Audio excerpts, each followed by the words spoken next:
Hey guys, I see Ambient Girl Relic Hunter.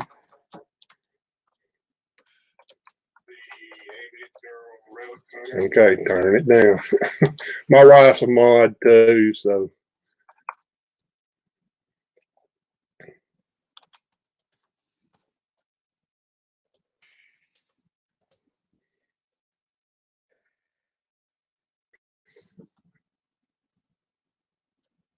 See who all comes in, but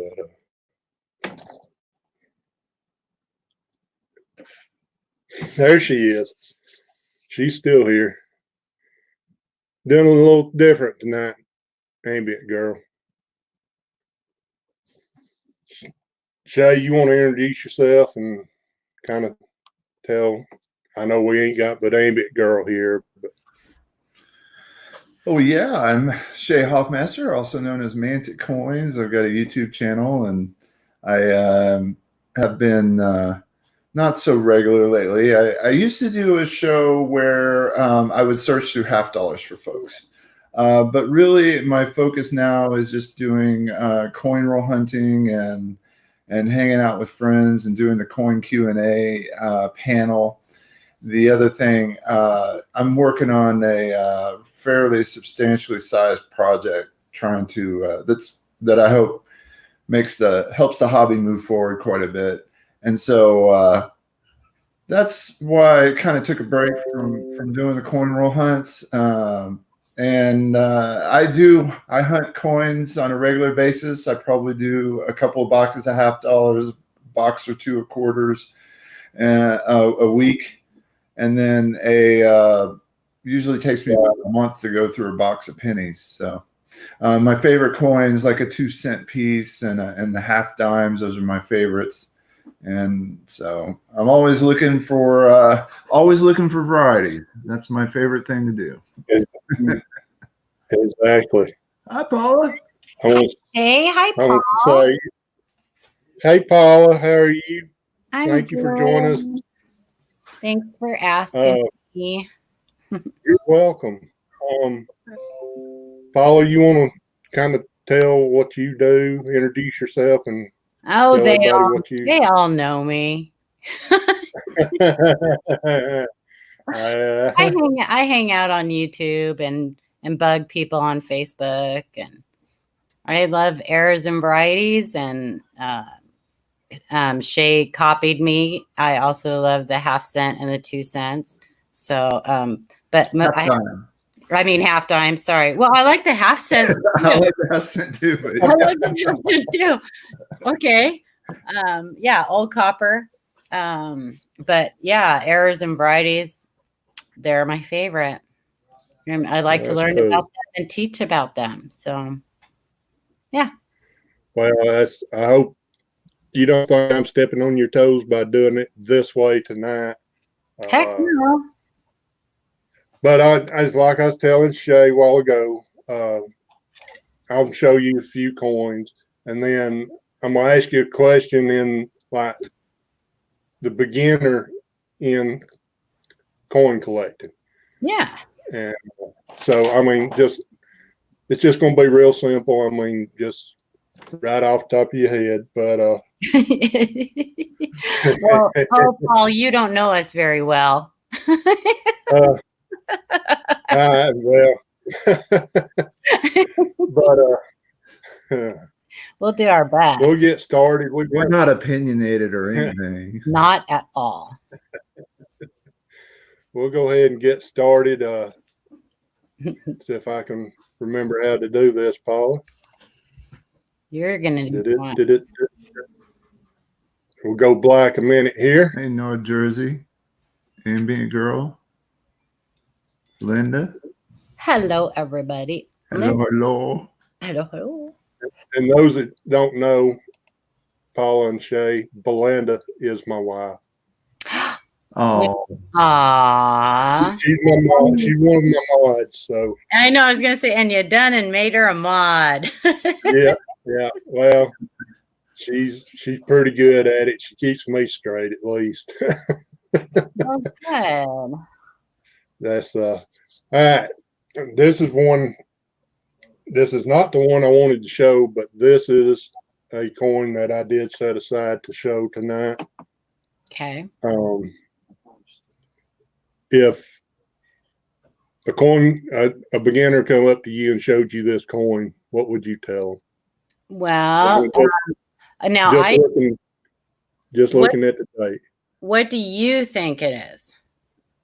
Well, I'll Remember what we talked about yesterday? Yes. I want to say it's MD. Well, you're close.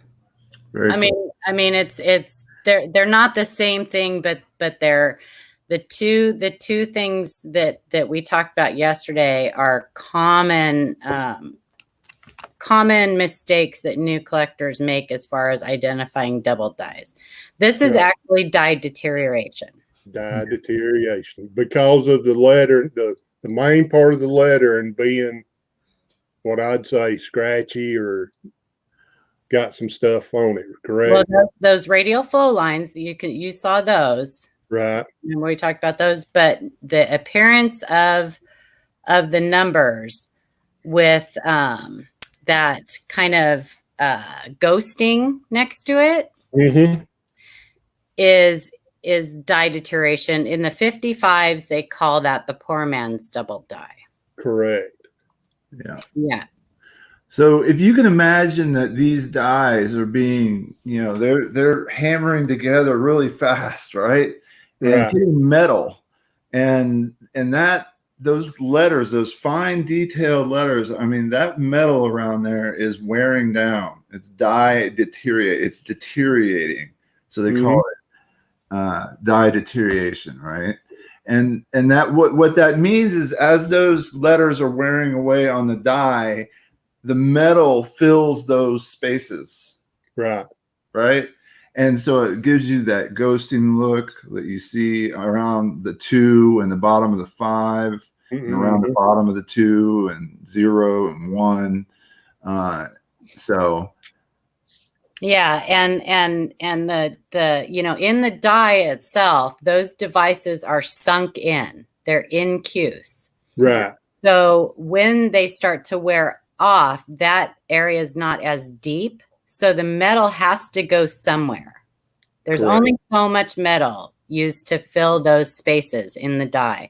So when they wear down and they get shallower, that metal will start to flow out of the devices.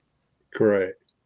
Okay. And that, I mean, a little scenario I've come up with is like if you put your hand in wet mud, that extra mud's got to go somewhere. That's a perfect analogy. Yeah. Or like when you're when you're writing in sand, and you kind of blow away the leftovers, you can see that the edges of the letters are not perfectly flat any longer. Little chunks have moved away, right? Yeah. And you're gonna see that it's gonna always flow outwards towards the rim. Correct. Okay. Now we know this is a 2015. Of course, we know it's zinc. Our favorite. One of the things you want to look for on those, is you want to examine that 0 in the date. That's in a lot of these shields. That's one of the first indicators when you have sort of a cat's eye look to it. So like a pointed top and a pointed bottom, that'll kind of like catch your eye. Yeah. On the inside. Yeah. Okay. And then also the thickness, they'll be thicker. Right. Yeah. Yep. Now this bubble right there between the E and the R, that is caused from the zinc is actually pushing up gas. Is that raised? A little bit. It's got looks like a stain too, but you can see kind of to the left side of it. So every time I gather toothpicks. Do you have a toothpick handy that you could push on that? Can you? I've got a needle right here. Hold Oh, on. there you go. That'll work. Well, Not you. normally Yeah. you wouldn't want to use the needle. Right. That's right, because it's metal, but a toothpick is wood, so it would, Well, this is I can't push it. Does it feel raised? Yeah, it feels definitely raised right there. It may have already burst and you have the starting of the zinc rot, but to me it looks like a rent spot. But I can see where you're talking about it joining it to the E there. Yeah. You can see other rent spots like those. Yeah. I've got some that looks more like a leopard than a coin. Oh yeah, they're horrible. What's that? Now we're getting to something. Now we're getting into something. Yes. Oh, I found this after we talked yesterday. That's pretty awesome. That goes all the way to the rim? Yes. Yeah, we call those a spike head. Yeah, look at the shape of that though. That's kind of unusual. But it's really just a die crack, right? And you got multi-directional die cracks. You got several there. And yeah, that is a really unique because how it turns and shifts there. That's kind of cool. Yeah, I've got another one here somewhere that Old Abe's passing gas, Mark said. Oh, that is one way to look at it. No. But that's very cool. Now, I gave you the site to look those spike heads up on Cuds on Coins. okay. Look that date 2015 and look on that site and see if you can match yours with anything on there. If not, like I said, to the left of the page towards the bottom, they have instructions on how you can submit your coins for attribute or for listing on his site. It'll have your name and everything on there. Yeah. Okay. Yeah. So I'd put that one in a flip. I've got to get some. This is a different 2015. It's got the same exact thing. Yes. Yep. Ken had a coin class on how you could make flips out of just paper. So you can do it that way, and then you can write on it and hold, stow it away. So when you pull it out, you realize, you've got it labeled and you know what it is. Yeah. Can you turn that a little bit? Because that looks more like a scratch to me. It is a scratch, Paula. Yeah. When I first seen it, I'm like, surely not. That's a funny looking die crack. Is that the same? Is that the same coin? No, this is a different coin. Oh, okay. I was going to say that. Wow. Yeah, that's a scratch. There was something. Maybe it was just that scratch. I put it aside because I wanted to look at it a little more. Let's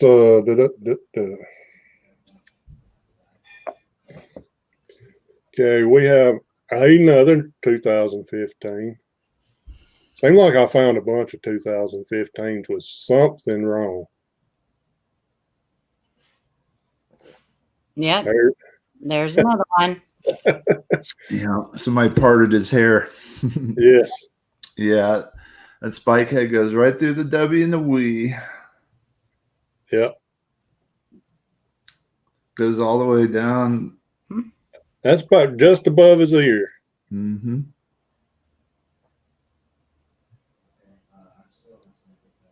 But very nice. Yep. Put those aside and somehow label them. You could even, you don't have any books either, huh? Why don't you just, when we're done here, email me your address because I got tons of extra stuff I could send you for that. Well, okay. I appreciate that. All right. Don't look a gift horse in the mouth now. Just say, okay. Okay. Now I A actually little backtrack. It's I ordered a ton of flips off Ken just because somebody made a rude comment to him on his Facebook post, on his sales post, and so I was like, okay, I'll take 10,000 of them. No, it Yeah. wasn't that many, but I did, and I didn't need them. Yeah, so I haven't checked on price lately. I knew they were going up, but looks like that W took a smash too. yeah, I think there's might be some damage on that. yeah. Kind of coincides. So when you're looking at stuff like that, look at the rest of the coin too, and Yeah. around the vicinity of the anomaly you're looking at. Like see the dings under his ear over there on the W. You can look to the right of the E, and you can see there's some. That looks like a little scratch right there. Yeah. Can you go back to Liberty for a second? That's a 2015, right? It's a 2006. 2015. Go back to Liberty for a second. I want to see the RTY. Yeah. See it. Oh, it's normal. No, I do. One of the things you want to look at on these is like an extra thick Y. Mhm. Right. On the Y. But B and the legs and the corners. So a lot of times in the northwest or the southeast corner, if they're slanted, Mhm. and so another time you want to look closer. Yeah, Okay. particularly on that Y, like Shay said, the usually it's the left, as I'm looking at it on your screen, the left hand Yeah. towards the Y, towards the T, that one, gosh, what do you call that? The V and the whatever. Right. The top part of the One side will be thicker than the other. Okay. That's the easier way to put it. This isolation, I've lost my words. It's got me all discombobulated. I told Shay I'm not on camera because I'm still in my pajamas and I have bedhead. So sue me. bedhead. That's okay. The bedhead, yeah. All right. Shay actually would be the one more to ask about these shields because I don't even look at them. Yeah. Well, I don't normally look at them. I usually just start separating my shields from my memorials, Mm-hmm. and I don't know. Something told me I needed to go through this batch of. Well, you need to go through them all. Well, I do. That's what we do. Now, the 95 has a fantastic double die obverse. You like that one, Oh, Shay? you got a nice spike head on that one too. Yeah, Oh, there you go. that's the one you showed me. Yes, ma'am. Yeah. This one goes a long way, Shay. Yeah. Yeah. Oh, yeah, it does. Yeah. Mark mentions looks like the top of Abe's head is a regular die crack area. It is. It is. It is. It goes down to his eye. Seems to be a real weak spot. On the reverse around the memorial, it's oftentimes from the corners of the buildings up Right. to the edge. Yeah. Make sure you take a good look at Liberty on that, and in God we trust, and because those 95s have some great. That's normal, but you'll know it. That's a normal coin. Yeah, you'll know That's it. as normal as you can get. I always try to keep. Hitting. I don't know. I got some of these from CJ. I don't know if he still makes them or not, but they're really good.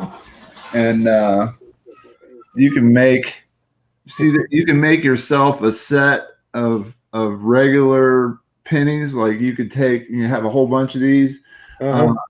And what I like to do is for different design variety changes.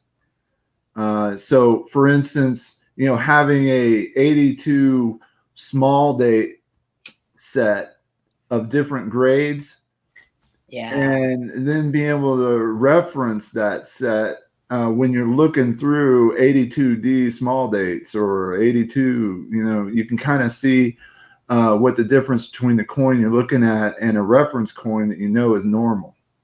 Okay. And that's really helpful when you're getting started and doing this as a newbie, to have pretty blemish free but different. If you can grade out a small set like this and have it as a reference set, it does wonders to your learning and state of mind. Because I know that when I first got my scope and moved from using a loop all the time to a scope, Oh boy. it was awesome on the eyes, but now my eye saw everything as a double the die. Yeah. Right. Everything. I've noticed the longer I look at them, everything starts looking doubled. Yeah. The one thing I did when I first started, one great piece of advice I was given was take one coin from, every year in mint mark that's normal and set it aside or put it in a book or something. Put it in an album in Pocket Pages. Yeah. And that way you have, when you find a coin that you think looks odd, you can compare it to a normal coin. Right. Of that same year in mint mark. Okay, we got a question in the chat. Mark Burr Hunter says, well, I've lost it. How often are die checked to see if they failed? I really don't know specifically that answer. I imagine that they just do kind of random spot checks, or because I know that they do quality control on the actual coins that come out. So I'm not sure if I'm sure they inspect the dies. They probably have a number that they go by, how many are, minted, and they'll probably stop the press and check the dies. I'm not really sure. But I do know that they do quality control on the coin. So I'm sure if they find something, catastrophic on one of the coins, they'll check the die. But I don't know. Shay might know because he's doing more research into that kind of stuff. No, like Paula, I am unsure of the exact thing. However, I have enough information to think that they probably use average lifetimes. Probably run that machine up to a certain threshold of that known lifetime. Check the coins and then go continue on if things look okay. But I don't know, how many coins from that point onward would they do, or do they go ahead and run it, stop it, change the dies, and start? Well, we do know by die abrasions and things like that they will work those dies until they fail. Because if you find something on a die that, a die crack or something like that, or a clash, or even sometimes double dies, they will oftentimes remove that die and fix it with using die abrasion and things like that. So they will use them until they cannot use them anymore. No, what I'm not sure of, and that is whether or not they are taken from the machine and put into a bucket, say, and then 2 or 3 dozen or maybe 100 dies go through polishing, modification, whatever, or do they take one down, fix it, and put it back in? That I don't think is known for sure. Okay. I do know that, like on quarters, I know that there are certain dies that I think are used from year to year for the right. output for the quarter. Right. So whether or not those had reached a certain threshold in their lifetime and then they were tossed in a bucket and saved for later, or I don't know. That's a mystery to me at this point. Okay. I hope that answers your question, Mark.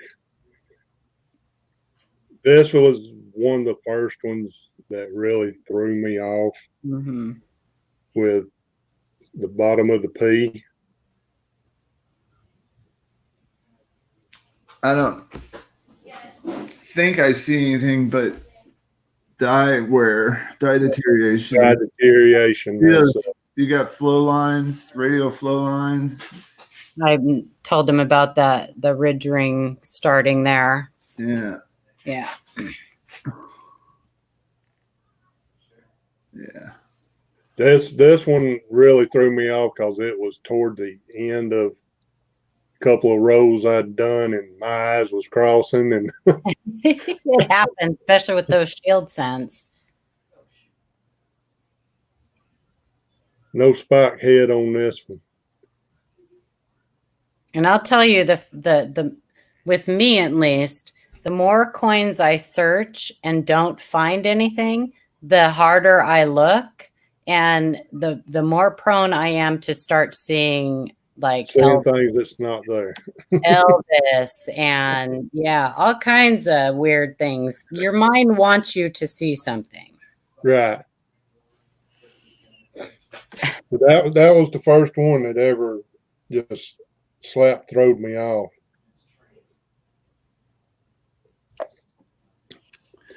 But so I often tell people when they're looking at double dyes and they're wondering whether their coin is the same as a picture on, say, Copper Coins or Wexler site or Variety Vista. You know, my art teacher taught me a valuable lesson. She would always tell me, draw what you see, not what you think you see. yeah. Mhm. And I think that's often something that only takes a lot of time and pattern matching, pattern reinforcement in your mind before you can really truly recognize what it is you're seeing. The trouble with some of the pictures online are sometimes the valuable varieties also have mechanical doubling on the same coin or dye deterioration. So as a newbie, we're often tricked thinking, well, look, that same type of mechanical doubling is on mine. However, what you don't realize is that the slight separation line and the extra thick letters are also on that coin, but that doesn't match yours, right? So you got to see it for what it is, not see it for what you think it is. Now, Okay. see those little lines all over and the ones coming off that shield? Uh-huh. They've abraded that dye, Meaning, meaning they have taken that dye for whatever reason and used an abrasive to extend the life of that dye. Just think of it like a rotary brush tool, a wire brush on a screwdriver or something. okay. Right? Yeah. And Yeah. so on that die, those will be in cues. They'll be sunk into the die just slightly. So when they strike the coin, they'll become raised on the actual. Right. And you'll see extreme examples of it. Yeah. One of the other things that might scrape a coin are the feeder fingers. Mhm. They're sliding the coins through as the die is hitting them, and they pop out and they have to be moved in some of the older coins. And you'll see where those feeder fingers, that activity they're scratching the die in certain places, and so Yeah. when it hits the coin again, the metal fills those grooves, and it's called feeder finger damage. Okay.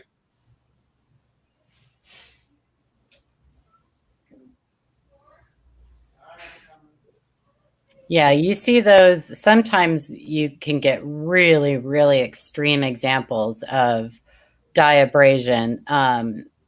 Typically, you'll see them only in the fields. Yeah.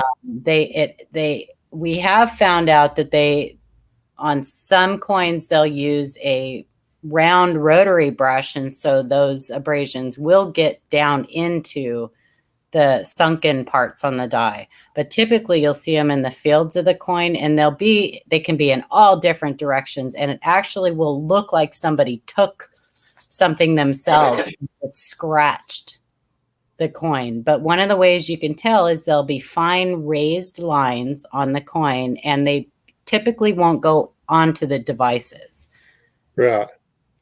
or onto the rim. Kind of like those. Yeah. Mm-hmm. And I have a few that I've set aside that are really extreme that I've actually kept. What Shay was talking about, the feeder fingers, those next to that shield, that could very well be gouges from a feeder finger, which may be why they abraded that die in the first place. Because there's those die abrasions next to that, that would be my guess, would be is what that is. And they probably went further out onto the coin, and they just took that die and just tried to abrade them all off. Now that's die deterioration, the E and the O. Yeah. It's also right.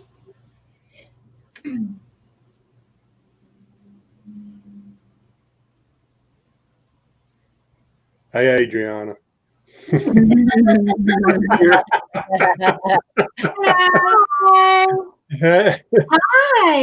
I just made the kids some blueberry and strawberry waffles for dinner. See? Stop it. Ugh. Yummy. Gotta Well, keep them entertained. You're like a regular old IHOP. Yeah, well, that would actually, I think I'm better. Thank you very much. My stuff is fresh. Hi. Hey. Well, I since he's on a keto, whatever the heck you call it, so he doesn't. Yeah, he doesn't eat dinner. So I have to make dinner for lunch. So I don't usually do my brunch for the kids like they normally take. So we kind of do it occasionally for dinner, right? Breakfast for dinner is awesome. Yeah. Like every night. I'm okay. Anytime. Yeah. Goes straight to my hips, but I'm gonna go have some, and then some leftover tomahawk. So I'm gonna have waffles and steak. Woohoo! Oh my gosh. You guys enjoy your show. It's good to see y'all. Bye. Bye. Good. I'll tell you one day I found. I don't know if you've seen it on Facebook. Get this thing. I see it all on Facebook. Who are we kidding? Right now, I kind of live there. Yeah. 1990. Yeah, that was the last one you found in a roll, huh? Yep, the last one. And it's in pretty good shape. I mean, to be 100 years old. A little worn on Liberty. Sure it is. Yeah, those are usually all like flat when I pull them out of. Especially those 19s.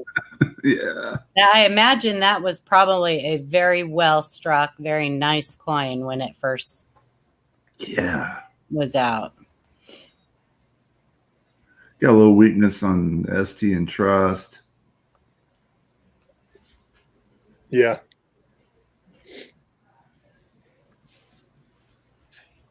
But otherwise, yeah. Neat. Mr. Lincoln's a little worn. He's a little flat. He could have been, rubbed a little. I'll show you the reverse of this. He might have been somebody's lucky penny.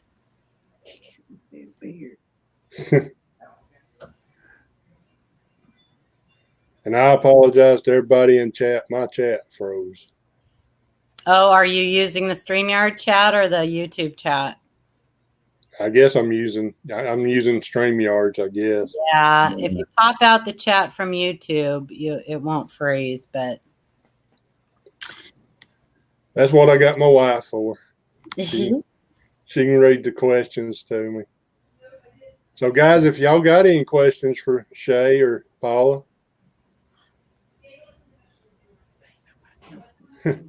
ain't be a girl. don't ask anything too personal because I'm likely to answer it. Nobody said that no once. I hope how many it should say how many's watching. I'm not saying 6, but Okay. And we But that's Let No. me tell you though, don't get discouraged because notifications are not going out to people, and people's subscriptions are not showing up on their their feed. Okay. So I went, man, in fact, I lost all my good pictures that I had of you, Shay, and Christopher and everything because I went back, reset my Chromebook back to its factory settings. I lost everything because I thought it was me. Oh, And then I'm like, oh, nope, it wasn't me. But it's okay. I can get new. those pictures are probably still there. Probably. Really? You got to tell me how to get them. Okay, we'll talk later. I don't want to lose all those. It was funny. My stepdad was like, you know, I haven't. He had some. He's like in his 80s, and so he's not that great around a computer, but he's been using one half his life. But he's an attorney, so he had someone helping him. And when she wasn't available, he needed some help. So I went in there and he was like, I need this document. Can you figure out how to get it? And I pulled it right up and he said, well, how in the heck did you do that? And I said, well, look here, every document that you've ever worked on is in this directory right here since 1998. Oh my gosh. I mean, his computer is really old. I'm gonna go ahead and guys, if I need to make an announcement, but guys, we are approaching 500 subs, real close to it. I think I got 24 more to go. I am giving away an AWR t-shirt.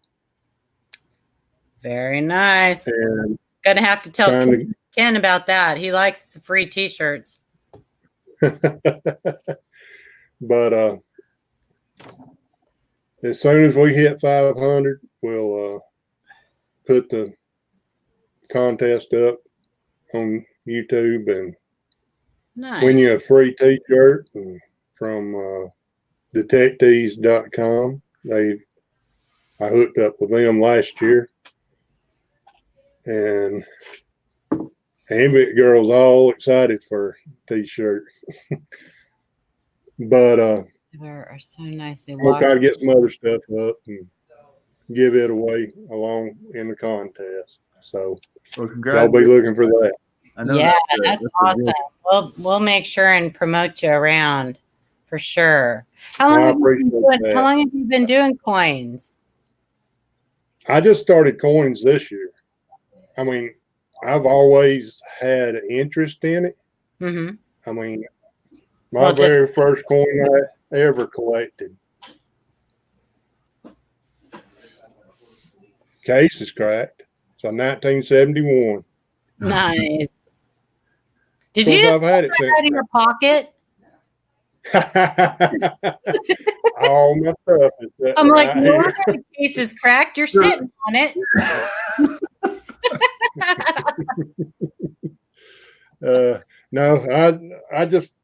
I've got it right. If I want to look at it and right pull it next. up on camera and stuff, and That's I've got fantastic. it within arm's reach. So do you But you metal detect or you just like collect old stuff? I metal detect. I collect old Coke bottles. I love Like old Coke that. bottles. As you can see, let me. Yeah. This is probably my favorite. Nice. Those old green bottles. What is it that causes that color? Oh, it's wow. It's old cocaine. Whoa. Yeah, That's probably back old when they cocaine, actually put cocaine in it, huh? probably so.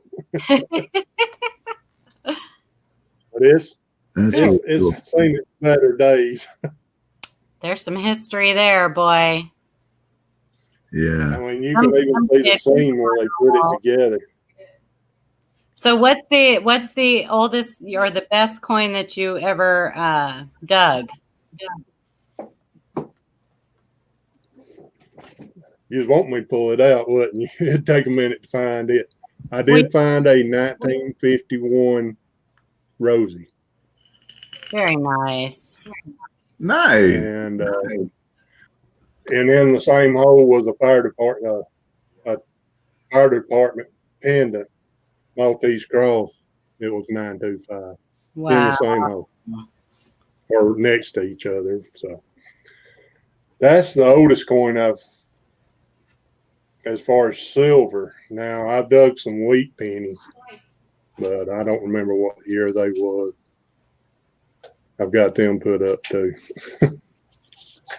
Very cool. But let's get into the questioning part.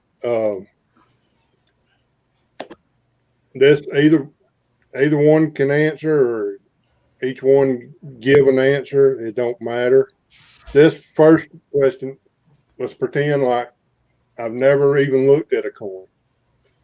What advice do you have for someone who wants to start coin collecting, and what should they start off with? I'll go ahead, Shay. I'll let you go first, and then we'll let Paula do the first one next time. The first thing I did was, of course, back in when I was really young. My grandfather collected coins, so I've had a collection that he left for me. Although, during his later years, he sold off most of the things worth $10 or more. So it's nothing really expensive. However, there were coins that he had. Plus, I had a tendency to throw coins into a big container, and I did that for years and years and years and years. So when I first saw, I think one of the first videos I saw that was like, you can find valuable stuff in your change. I was like, really? And so the first thing I did was pull out all of Granddad's stuff. And I look at it and I realize I don't know the first thing about what's valuable or not.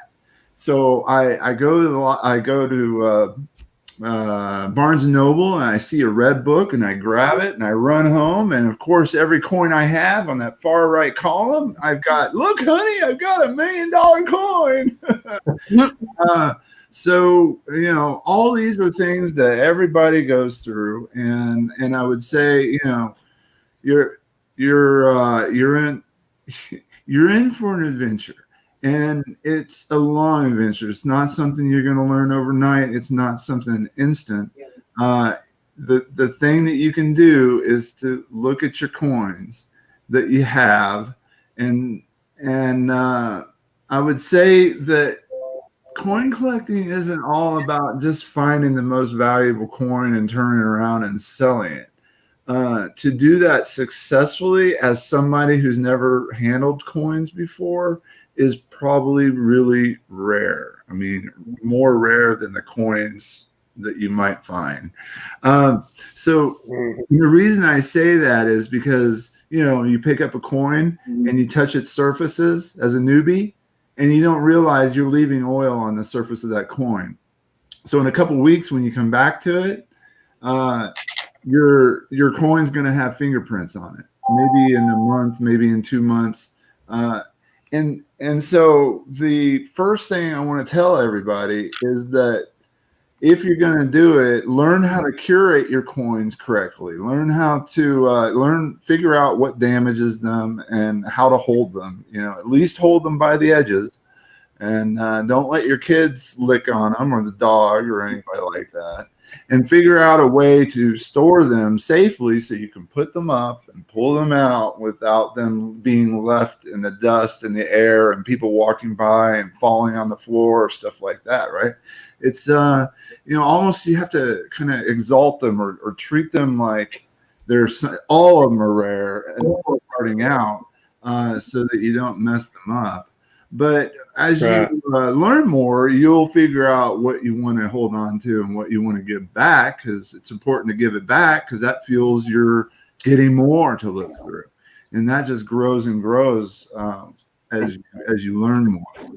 So that's that's basically what I would tell somebody. And there's tons of free material on the internet if you've got access, or your public library if you don't have a computer. But if you're watching this, you've probably got a phone or you've got a computer, so you have access to those websites like doubledie.com and varietyvista.com and coppercoins.com, and there's a wealth of other sites that you can go to look at coins, and that's basically what I do, is just I look at all the varieties and study them and look at them again and over, and I sort my stuff, so I don't like going through a box of pennies really one roll at a time, one coin at a time. I like to sort them all out and put them, when I started, I'll do that now because I kind of know a little bit more of what I'm looking for. But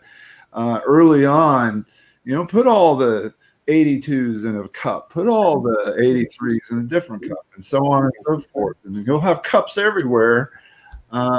But then you take one cup out and look at each coin, and over look at 100 coins of the same year, the same design variety, and you'll start to notice the little differences, right? And Right. or how they're all the same. And when you can figure out what that year's design is and how they're all similar, when you find one that's different, it pops out at you a lot easier. Yeah. There you go. All right. Paula, you got anything you want to add? Yeah. First thing I would say is figure out why you're doing it. Is it just a new fun hobby that you want to get into? Or are you, under the impression that you're going to, go through a roll of coins or pocket change and become an instant millionaire? Because if that's why you're doing it, you might want to pick a different hobby. I would suggest that this is a hobby to have fun with. Like Shay said, Google is your best friend. Before you even start searching coins, do a lot of research. Figure out what you like. Everybody's going to like something different. Everybody is going to be drawn to one denomination or two, whether it's Lincoln cents, nickels, dimes, quarters. Figure out what you like, and stick to that. Learn everything you can about that particular denomination. Get a $2.99 book, collector's book at Hobby Lobby or on Amazon, and start a book. If you want to become an error and variety collector, I will tell you it is a lot of studying. There is a lot that goes into it. It is a blast, but you can live a lifetime and never know everything. Right. I have books upon books upon books upon books because I love to sit down and just read and learn. But and be careful who you take advice from. And if you're on YouTube, be careful of those videos that show a coin and $50,000 next to it, and it's a 5-minute or 3-minute video or whatever, because it's very misleading.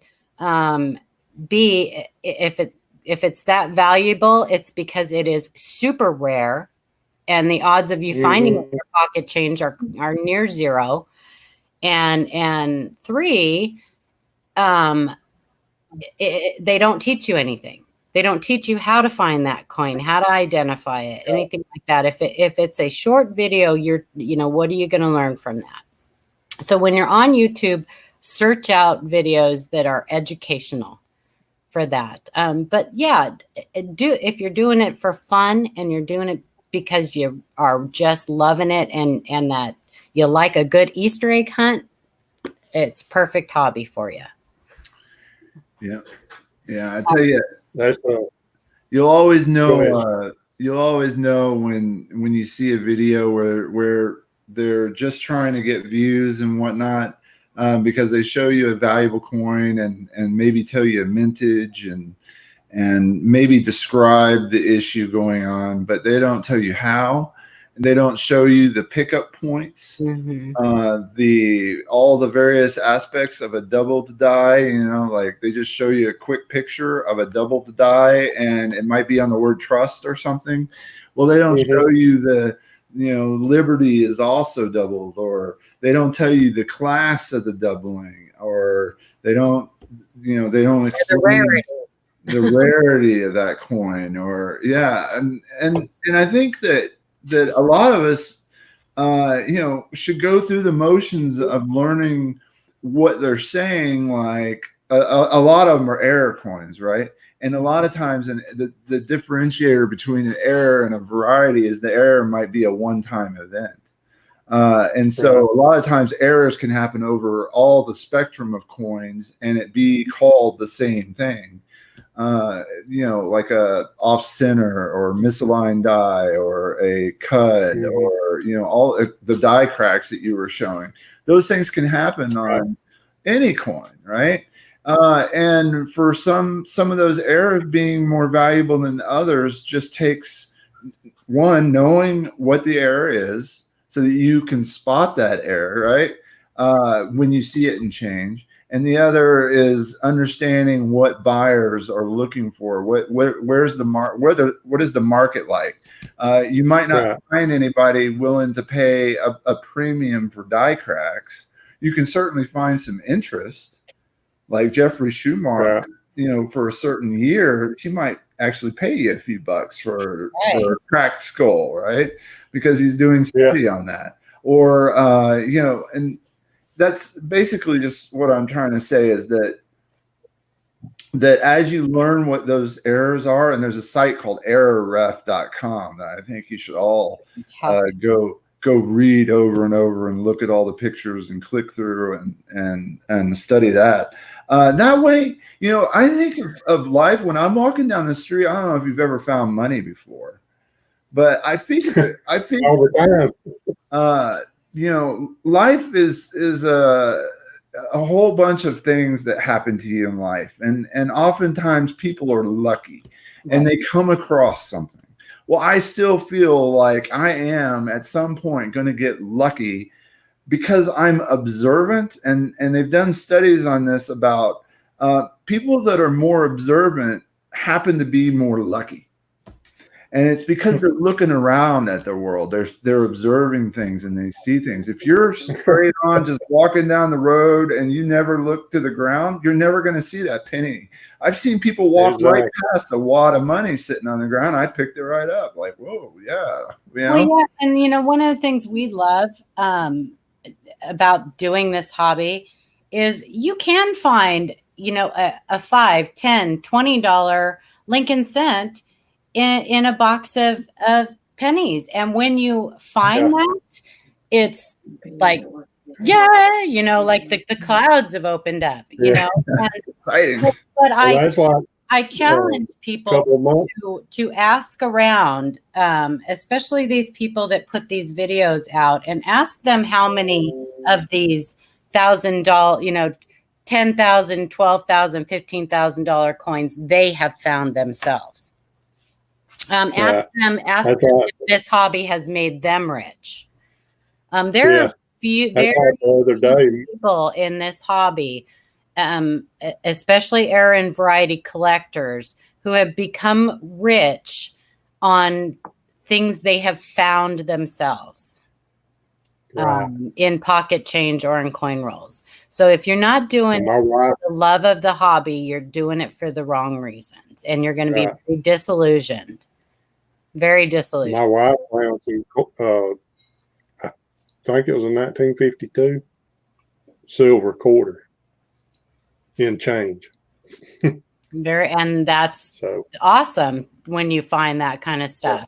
You know, it's not going to make you rich, but it sure is fun when you find them. That's the thing. If you weren't looking, you wouldn't have found it, right? Right. You put into motion the the time frame and the items you needed in order to observe, and then you observed it happening, and that's wonderful. I think that's the only way it's going to happen. Yep. That's why I look through thousands of coins every week is because I know the more every coin that I put down back into the bucket, I'm one coin closer to finding something really cool. Yeah. I enjoy finding these die cracks. I mean, it's just cool to me. But Oh, Ken I mean- keeps every single one of them, every little die chip and the date and everything. He keeps them all. I do too. Yeah. I do too until I have maybe 2 or 3 really nice examples, and then the rest go. But yeah. Yep. You never know. Let's move on. Okay. What kind of equipment would you suggest for a beginner? A loop and a book. A loop and a book. Yep. And the internet. That's Well, your I eye. started off with cameras. Your eye and a loop are better than any high priced, microscope or anything that you can get as a beginner. Absolutely, for sure. If you don't have the need to take photos and stuff like that, then a loop, a book, and the internet. Yeah. Maybe a nice lamp with if you can Yeah, get good one of those light. lamps with the older bulbs in them. Yeah, no LED. LEDs, try to stay Right. away from LEDs. But yeah, we're talking minimal investment, minimal until you really know you like it. Yes. Like if you're looking and you're really enjoying what you're doing, time will pass by, and all of a sudden you spent 3 or 4 hours looking at coins and you didn't even realize it just flew by. Right. That's a sign, right? And I don't know when it's time to start increasing your level of buy-in, right? And buying, getting the other things that you need. But there certainly is a progression. You wouldn't want to go out on day 2 and buy $1,000 microscope, right? Right. It's not. Well, I'll add one thing: a scale, and it has nothing to do with the 1982 D small date or the 83. It has to do with the fact that your odds of finding a coin on a foreign planchette or on the struck on the wrong stock are way better than ever finding an 82D or copper small date or an 83 copper. So but that also comes with knowing what to look for. But yeah, Right. for me, those would be the as a beginner, like Shay said, until you know for sure that you want it's a hobby that you want to stick with and invest more time into. That's all I would say. Yeah. Yeah. Then I made a list of things to look for. Ken's got a great checklist on his too, on his 1 Million Pennies Project blog site. He's got a great checklist of things to look for. I have a list. I mean, I can't remember There every you go. single thing, but I just took some of that cork board that you can buy, right? And then I made a spreadsheet. Right. Yeah. And I just cut out the spreadsheets and then taped them to this board, and now I can just pick it up. I got quarters on one side and pennies on the other, and I got one with nickels and dimes, and I've got one with $half. But that's real quick, I can set that right here next to me. You don't even see it That's on, what I do. but that's my cheat sheet, right? Yeah, that's essential also. Yeah. Look for, and in the beginning, look for things that are more obvious. You're gonna in a year after you've been in the hobby, you're gonna look back and think, gosh, how many of these did I miss looking through? Don't think about that, because you'll drive yourself nuts. I've done thought about that. Look for Especially on these fields. look for the things that if you have a reference, if you have a pretty good idea of what a normal coin is supposed to look like, look for obvious things that, like Ken says, things that make you go, that's different, or that's weird. Things that make you go, Things that make you go, yeah. Don't try to, don't try to look for these. I mean, you can find beautiful RPMs that you can see with your naked eye, no problem.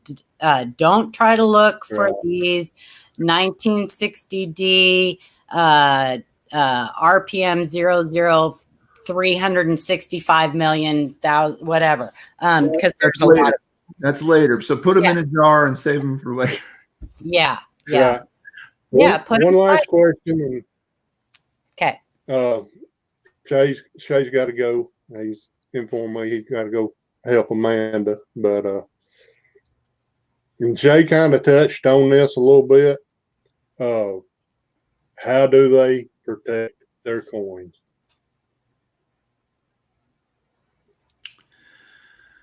It goes from fairly cheap but sort of inconvenient storage to more expensive but more convenient storage. But you can also have inconvenient, expensive storage. That's slabbing your coin. All right. At a basic level, just being able to make a little paper flip that, and like I said earlier, Ken's got a little class where he made some paper flips. That protects the coin's surface, and you can label it for review later. All right. What you don't, I use tubes. That's another, I think that's the next level where, investing in a set of coin tubes, you can put 50 pennies into a coin tube and close the lid and be sure that those things are not going to get damaged, really. Right. We want to make sure they're not PVC, correct? No PVC in anything. Yes. Now, correct. the coin tubes are a little less worrisome, but yes, everything that you buy, and it's all out there. So everything you buy you should try to do plasticizer free solution, whatever it is. It's soft or it smells like a shower curtain, run away. Now, my other example, and the reason I said inconvenient is that, if you did take some paper, obviously when you go back into it, you're going to tear it and you have to make another one. Yeah, now, those are great, but those are way too expensive. Those are great for like ones that you want special ones. I would say, your coin is worth $25 or more and you have those handy. I would say that's a good choice, but I wouldn't go out and put every $25 coin in them. I would get the plastic flips. Now, the reason I'm saying this is that you can get a lot of flips. You could get 20 or 30 flips for the price of that one acrylic. But a lot of the tendency is to get the cardboard with the little the little plastic stuff in there, and then use a staple to staple it. So this is an inconvenient storage method and it's a dangerous storage method. And you can ask Paula about that. The inconvenience is once you pop it out and put it under your scope and look at it real close, you have to get another one out and then staple it. So now, how much money do you spend opening and closing those as you study them over their life? Those are my favorite. Those are great. And that's from Charlie Reiser. As long as they're PVC free, and you can store your coins up to a couple of years in those just fine. Right. Yeah. Those are my favorite, for several reasons. The main one, because they don't have staples, but we don't have to talk about that today. Also, because you can take the coin out and inspect it, look at it, and put it back. Correct. They're. Have y'all seen the 2x2s that's self-adhesive? Have y'all used any of those? I have not used them. I hesitate to use them because I'm not sure that they've been out long enough to have any type of data as far as whether the adhesive on them affects the coin or not. I don't know if it'll leak Correct. out onto the coin or anything like that. So I hesitate with that. But The use case for those, I think, is you're a coin dealer and you warranty your coins in such a way that, let's say you exclusively sell on YouTube. Right. And you have it so that if somebody opens the flip, they're not allowed to return. Yeah. And in that case, that putting it into that adhesive flip may be a good option, because when they try to pull it apart, it's going to tear. Right. Same with the staples. Yeah. So that you're not going to get your product back. You send out a 1909 SVDB and you get back a 1909 VDB, right? And they go, you sent me the wrong coin. No, this is the wrong flip, right? Because people do that. People do this to sellers all the time. They rip them off. They try at least. So that gets them paranoid, but that's about the only use case. I mean, it's still, once you close it together, you're not going to get it open you're not going to be able to reuse it really again, in my opinion. Right. Yeah, I think anything that does not have any PVC is personal preference. Whatever's convenient for you, whatever you like, whatever your budget dictates. I have drawers full of those acrylic holders because I went bat poop crazy when I first started, and I bought all of these wonderful acrylic holders and stuff, and I don't use them because they're a storage nightmare. And I bought a bunch of the cardboard ones, and you know what I end up doing with them? So these Spacers. Yeah. Spacers. Yep. Yeah, me too. I use them for spacers. Yeah. Yeah. So they're great for that. But the people swear by the cardboard ones. I'm going to say, if you use them and you use the staples, squish the staples down best you can. I just think that if you're going to photograph your coin, if you're going to look at them over and over, cardboard is not the way for you. The plastic flip is. Right. And in the variety hunting arena, I love to look at my coins and take them out and put them under the microscope and not have be impeded by the plastic, shiny stuff. Right? Well, and as educators too, we like to be able to take them out and show examples and things. I love to show off my stuff. Are you kidding? That's my favorite thing to do about the hobby, right? Is go look what I found. Look at what I found. I don't find nothing. I gotta buy my stuff. I try really hard, but in Oregon, we don't get a lot of, most of your dye varieties you're going to find come out of Philadelphia or San Francisco. So take care, Belinda. Thank you. Oh, bye, Belinda. Yeah, she got to go to work. And now I know who you are. Y'all, we'll go ahead and just. Bye. Okay, bye. Yay, put a face to the We'll go ahead and end this. I know Shay needs to get on. All right. Hey, Paul, thanks for having me. It was fun. Well, I appreciate y'all coming. Yeah, thanks for having me. Maybe we can do this again. Ambient Girl, I don't know if she's the only one that stuck around for the whole time. Bless her heart. She's one of my mods too, so I appreciate her. Well, like I said, don't be discouraged. People are not getting notifications right now, so that's understandable. Hey, it is what it is, and people trying to be safe out there, and for sure, everybody be safe. Yeah, y'all take care of yourselves. All right, have a great day, you guys. Have a great week. I appreciate you coming in, joining, and for sure, I had fun. Thanks, Paul. Bye, Shay. Yeah, I had fun. Bye, Paula. Thanks, Paul.